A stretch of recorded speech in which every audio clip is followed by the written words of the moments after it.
Finale of Gene Simmons' Family Jewels, tonight starting at 9 on A&E. Welcome back to Private Sessions. Here's Third Eye Blind singing one of their biggest hits, Jumper. I wish you would step back from that edge, my friend. You could get tired of all the lies that you've been living in.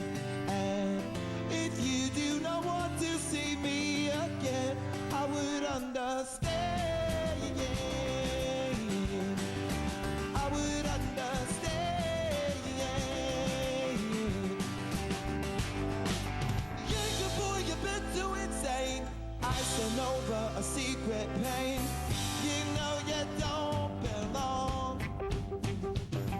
You're the first to fight, way too loud. Last to fight on a burial shroud. And I know something's wrong.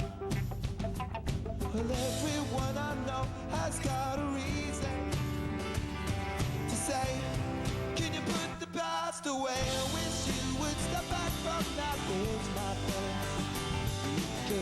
Got ties of all the lies that you've been living in. And if you do not want to see me again, I would understand. I would understand.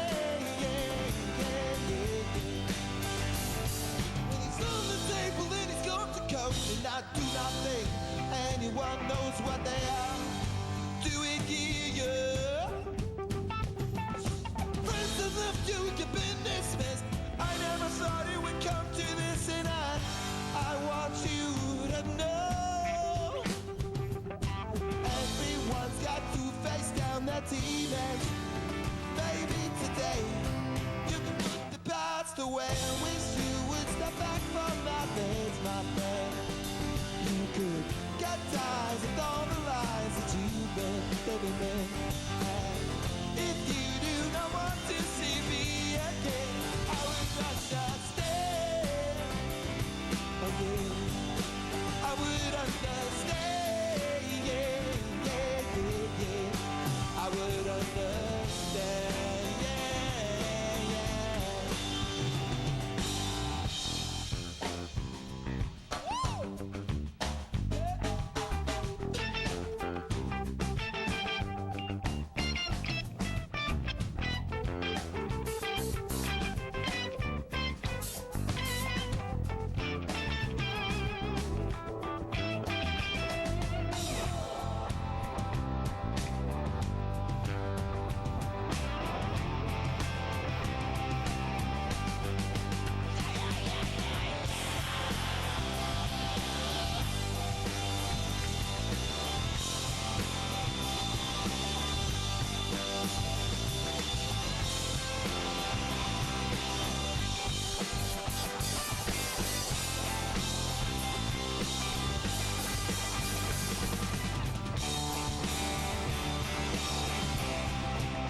That was Third Eye Blind performing one of their top hits, Jumper, off their self-titled debut album. Now, they formed in the early 90s in San Francisco, and they amassed quite a following before landing their lucky break. Now, do I understand this correctly? So you lucked out and you open up for Oasis, and the crowd goes nuts. You don't even have a debut album out, and now you have record companies bidding for you. How did the band deal with that? That must have been a really strange time for you, because you had been at it for many years prior to that. I think we behaved very we were very crass about it with the record companies. Were you? Yeah, it was like, about time! Yeah. You know, we had been sleeping on floors. This is a band where God, I think every member of the band and played the Mabuhay Gardens. We'd all just. Paid your dues. There was a long time sort of coming like that. Yeah, the perception is that we just kind of rocketed to success, but we were working hard for a long time. Yeah, you certainly were. Previous to that. Did you guys, did they shower you with gifts? Did they, what was it like being pursued like that? That must have been also very strange. It's a whole era that's completely gone now. Yeah. That whole thing of like, I am one of the 5 fat cats, and I can bequeath on you the glory. You're talking about record companies. Yeah, that's pretty much absolutely. over. Well, that kind of was starting to crumble when you guys were coming up to begin with. So it's interesting that you even got a chance to taste that. And the thing that tripped us out a lot about being courted for record deals was suddenly we were going to fit into somebody else's vision. And that whole time we were sort of very defensive about what we wanted to do, because it wasn't something that we could really define. We didn't have like a set of we didn't have a set of parameters that we could lay down and say this is what it is. We just sort of had this sense of ourselves that we wanted to amplify but also protect. Yeah. I remember we were excited because we have creative control. Right.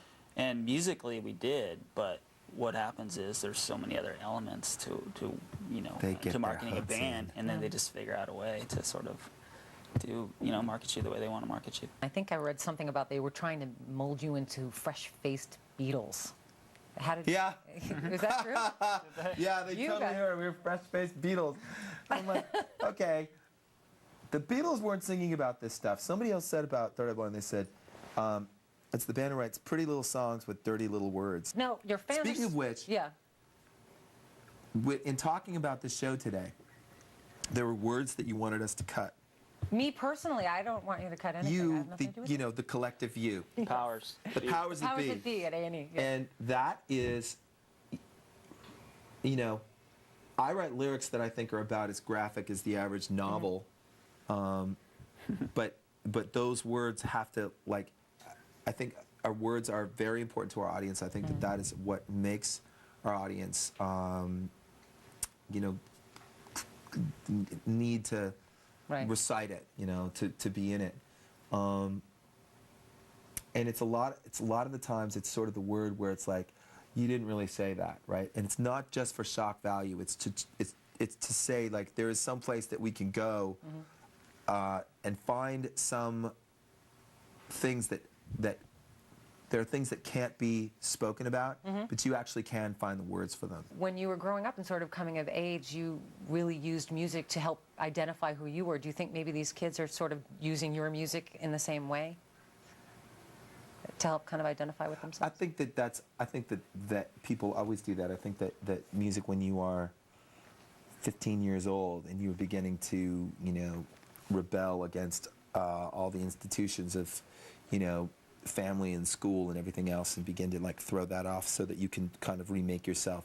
Music is this identity generation device. I think that's very, very important. And Turns Third Eye Blind is going to play another one of their big hits, Don't Go Away. P.S. Did you know Stephen Jenkins, lead singer for Third Eye Blind, is not only a musician, but an actor too, appearing in films such as Rockstar, starring Mark Wahlberg and Jennifer Aniston? Well, now you know. We'll be right back in just a moment.